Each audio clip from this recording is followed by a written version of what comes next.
Ça me fait très plaisir de vous présenter Michel Rochon, qui travaille à Radio-Canada depuis un petit moment et qui est maintenant au téléjournal, à RDI Santé, et qui va vous parler de comment on fait du journalisme scientifique à la télévision. Donc là, vous allez avoir vraiment un point de vue encore différent de ceux que vous avez eu jusqu'à présent. Vous allez voir que je pense que Michel ne s'ennuie pas beaucoup dans ce travail. Bon, écoutez, Valérie m'a présenté. Est-ce qu'il y en a parmi vous qui m'avez déjà vu à la télé? Soyez francs. 1, 2, c'est pas pire. 3. D'avoir rejoint des gens de votre âge, c'est déjà bien, puisque on dit, les sondages disent qu'il y a de moins en moins de jeunes qui écoutent la télévision, qui sont beaucoup plus sur les nouvelles technologies, les médias sociaux. Alors, écoutez, merci de me recevoir. Là, vous recevez un cours théorique en journalisme scientifique. Moi, je le pratique depuis plus de 25 ans, près de 30 ans. Alors, j'ai eu la chance, moi, dans mon cheminement, de faire des nouvelles pour commencer. Et pendant 7 ans, puis après ça, de faire des affaires publiques, donc des documentaires, des reportages plus longs. Pendant près de 20 ans, l'émission de découverte. Et là, je retourne, c'était comme un retour en arrière pour moi. Mais en fait, un retour vers l'avant parce que je suis beaucoup mieux armé, vous allez le voir dans la journée que je vais vous présenter, que je suis un peu plus armé qu'avant, pour faire des nouvelles scientifiques et médicales au téléjournal. C'était le vœu de Radio-Canada, j'en suis bien heureux, il me laisse beaucoup d'espace et de temps pour faire mes reportages. Alors, écoutez, je fais beaucoup de médecine parce que la médecine, c'est ce qui touche tout le monde. Mais aujourd'hui, je vous amène autre chose. On s'en va dans l'espace, dans le cosmos ensemble. C'est la journée du 23 septembre qui vient de passer. Alors, vous apprenez théoriquement comment le journalisme se pratique. Moi, je vais vous dire comment c'est dans la pratique. Des fois, c'est un peu différent. Vous allez voir, c'est un choc. Je commence souvent mes journées ne sachant pas ce qui arrive. Alors, je suis arrivé à 9 h le matin dans la salle des nouvelles. C'est une immense salle. Un jour, vous devriez venir voir ça. Il y a 500 personnes là-dedans. C'est un immense cube. Il se fait du web, la radio et de la télé là-dedans. Alors, il y a une réunion de production le matin à 9 h que je n'assiste pas, qu'il y a un groupe là, qui s'occupe de planifier les reportages de la journée. Moi, la veille, sur Internet, j'avais vu qu'il y avait un satellite de la NASA qui descendait. Mais je m'étais dit, bon, le téléjournal ne fera pas grand-chose avec ça, on n'a souvent pas d'image, ça les intéresse plus ou moins. Mais quand je suis arrivé à 9h10, mon affectatrice vient me voir, elle dit, Michel, le satellite. J'ai dit, le satellite? Oh, oui, il y a un satellite qui va tomber, oui, mais bon, c'est pas dans des zones habitables. Il y a peu de chances que ça ait de l'impact. On le veut quand même, on veut que tu fasses quelque chose. Alors, je suis à Montréal, je ne suis pas à la NASA. Qu'est-ce que vous feriez, vous, si on vous disait de faire quelque chose là-dessus? J'aimerais ça entendre votre opinion. Appel à la NASA. Appel à la NASA, ça c'est bon. D'autres idées? Il faut trouver des images. Ah, des images. Ben c'est ça, la télé, c'est un mélange d'informations et d'images savamment mis ensemble, donc c'est ça que j'ai fait. Alors, effectivement, il y a un numéro de relations publiques de la NASA qui répond aux journalistes. On téléphone. Cette fois-ci, ils étaient débordés parce que tous les médias de la planète s'intéressaient au sujet. Alors, on m'a référé au site web. Alors, il y avait un site web en temps réel où l'on donnait la position du satellite et qu'est-ce qui se passait avec une mise à jour relativement rapide de sa position et des risques de tomber sur le sol, parce que c'est un peu ça qui est le problème. Alors là, j'étais chanceux parce que dans mon passé, 10 ans auparavant, j'avais décidé de faire à l'émission de découverte un reportage sur les déchets de l'espace.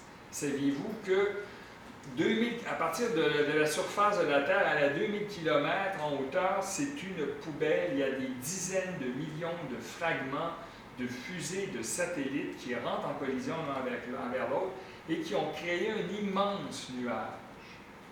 J'avais fait ce reportage-là en 2002. On était allé à la NASA à Houston.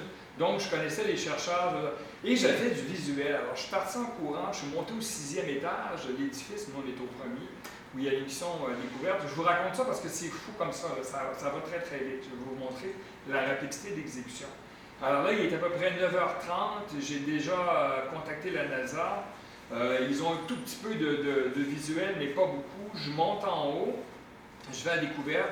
Là, je regarde dans les livres, je sors la cassette de mon reportage, je descends, je la numérise. Et là, je dois rapidement tenter de me mettre à élaborer un reportage. Je me rends compte que je n'ai pas suffisamment de visuel. Je retourne à 10h voir mes patrons. Je leur dis, je n'ai pas assez de visuel pour faire un reportage. Je n'ai pas de spécialiste au Québec qui peut répondre à ça. Alors, ce que je vous propose, c'est une conversation avec du visuel en arrière-plan pour le bulletin de midi. On verra dans l'après-midi s'il tombe, si on a des choses. Je vais peut-être avoir plus de visuels et je pourrais vous faire un reportage pour 18h et 22h, qui sont les bulletins de fin de journée. Alors, la façon dont ça fonctionne, c'est que on me donne 4 ou 5 minutes de temps de conversation. Alors, j'aligne sur mon ordi des idées. Alors là, il faut se rendre compte que ce que je vous parle aujourd'hui, c'est deux choses. L'art de s'exprimer en direct et faire un reportage. L'art de s'exprimer en direct, c'est véritablement l'art d'être concis. L'art de parler, de raconter l'histoire rapidement et aussi d'entrer en dialogue avec un animateur. Le pauvre animateur, je le vois malheureusement, je suis pas mal pris tout le plancher. Parce que, bon, souvent, ils arrivent que, parce qu'on a j'ai une rencontre, vers les 11h, je rencontre le chef de pupitre et je lui raconte, bon, voilà, on a telle information, il n'est pas encore tombé, il risque de tomber en fin de journée. Là, je raconte ce qui est le plus gros, c'est gros comme un autobus, ça pèse 6 tonnes et demie. C'était un satellite que la NASA avait lancé en 90, là, je me répète si vous allez le voir, mais qui était là pour mesurer, entre autres, la couche d'ozone. Donc, ce n'était pas un satellite qui était banal, un satellite qui a beaucoup utilisé, mais en 2005, batterie, tout ça, bon, c'était fini, et tranquillement, il descend. C'est la vérité de beaucoup de satellites en basse altitude qui ne sont pas équipés pour remonter le satellite, parce qu'il existe un orbite cimetière, ça, peu de gens savent ça. On peut monter des satellites tellement loin de l'attraction terrestre qu'ils peuvent rester là des siècles. Alors lui, normalement, il descend, il se décompose en une vingtaine de gros fragments qui doivent normalement brûler parce qu'en rentrant dans la couche de l'atmosphère, à la vitesse à laquelle ça descend, parce que, bon, c'est autour de 4 km/s, ça va très vite, c'est bidule. Alors, ça prend feu, ça se décompose et ça tombe. Alors là, ce qui est toujours difficile, c'est que je pourrais parler comme ce matin pendant 20 minutes de ce maudit satellite-là et je dois raccourcir mon discours. Et ça, en communication scientifique, c'est très dur parce qu'en raccourcissant, il y a deux choses qui peuvent se passer. On peut commettre des erreurs sur le fond, et il y a des éléments d'information qui doivent être priorisés. Et c'est ceux-là qu'il faut chercher dans sa tête bien rapidement quand on a juste une heure ou deux, de dire, bon, j'ai à peu près 60 informations intéressantes. Quel est l'élément le plus important? Vous allez voir, là, parce que je vous le montre, ce qui est bien de possibilité de voir le produit, mais dans ma tête, je me suis dit, bon, pour le public à la maison, qu'est-ce qui est important de savoir? Quels sont les risques? Que ça tombe dans une maison? Que ça nous tombe sur la tête dans la rue?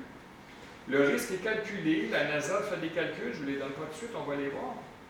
Donc ça, c'est de répondre à une question qui est l'inquiétude de la population.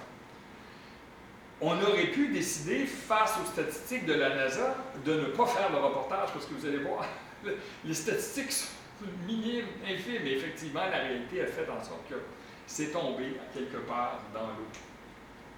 Alors, mais quand même, moi, je trouve que c'était d'intérêt public parce que c'est rare qu'on parle du phénomène des déchets de l'espace. Et ça me donnait une vitrine à un public qui n'est pas le public de découverte. À découverte, on a 600 000, 700 000, 800 000 téléspectateurs qui triplent là-dessus.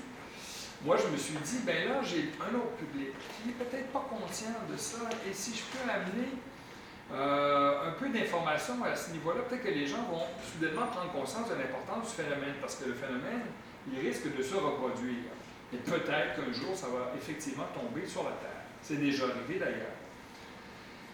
Alors, on priorise, on trouve cette information-là, ensuite on se dit, quel est ce satellite? C'est une information intéressante, comment est-ce qu'on mesure la couche d'ozone? c'est quand même, ça prend de la technologie, c'est pas mesuré comme ça, c'est mesuré à partir de satellites dans l'espace. Donc, il y a un paquet d'informations secondaires qui ne sont pas véritablement d'ordre, comment je dirais, d'ordre prioritaire pour le grand public. Comment ça se démonte, comment c'est détruit. Tout ça, moi, dans le temps que j'ai pas le temps. Si on me donnait 5 minutes ou 10 minutes de temps d'antenne, je pourrais le faire, mais là, je ne l'ai pas.